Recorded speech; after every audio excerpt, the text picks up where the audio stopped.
Treneri, kokios mintis po šios pergalės? Pirmiausia, sveikinam visus su pergalė. Nuostabi pergalė, nes tai yra 4 iš eilės.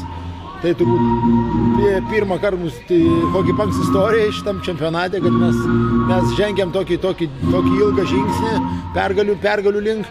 Tai visų pirma, tai sakyčiau, tai yra sezono įdirbis. Ir šita komanda, prieš kurią mes žaidėm, yra labai geroj formai šiuo metu. Paskutinis mėnuo labai gerus rezultatus rodė Ryga ir mes tikrai žinojom, kad tai yra kitas varžovas ir stengiamės nusiteikti atitinkamai. Nieks negalvoja, kad reikia čia pratęsti mūsų tą pergalę seriją ar kažkas, labai stengiamės nusiteikti būtent į šitą varžovą.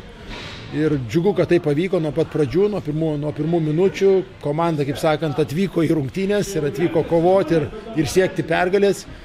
Ir tai įvyko ir aišku, buvo visokių rungtynių metu ir geresnių momentų, ir prastesnių, ir antras kėlinys mums kaip treneriam nepatiko, bet komanda susiėmė trečiam kėlinį, parodė charakterį, vėl grįžo į tą pirmą kėlinį, kuris buvo puikus ir puolime, ir gynybai žaidėm užtikrintai, atsakingai, veržliai, agresyviai visaip ir pačiam gale dar parodė žiūrovam šiek tiek ir raumenų.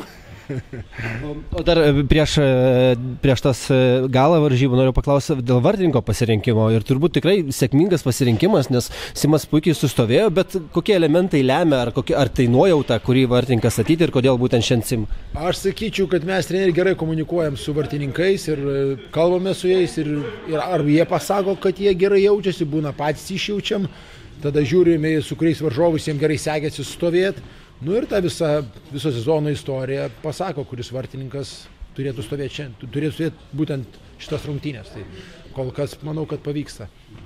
Ir būtų vartininkai pas mus puikios klasės, tai bet kurį pasakyk tikrai stovėti, bet Simo šiandien buvo diena, tai fantastiška. Ir būtent aš turėjau klausimą paklausti, kaip dar neužmigti ant laurų, nes laukia rytojus, turbūt vienas žingsnis žengtas, bet reikia kitą, tačiau turbūt papildomai motyvuoti žaidėjų po to, kas vyko rungtynių gale, nereikės jau. Jo, toks jausmas, kad mes alkani tų pergalių per tuos 3 metus žaisdami šitoj lygoje, turėdami labai nedaug pergalių, tik tai galima ant rankų skaičiuoti, tai jaučiamės tikrai alkani, kad norim atsigriebti už tuos praeitus metus ir norim važiuoti toliau. Tai tikrai labai neskaičiuojam, čia mes pateksim į įkrintamasis ar ne. Tiesiog norisi kuo daugiau pergalių ir mėgautis tuo skoniu. Ačiū. Ačiū.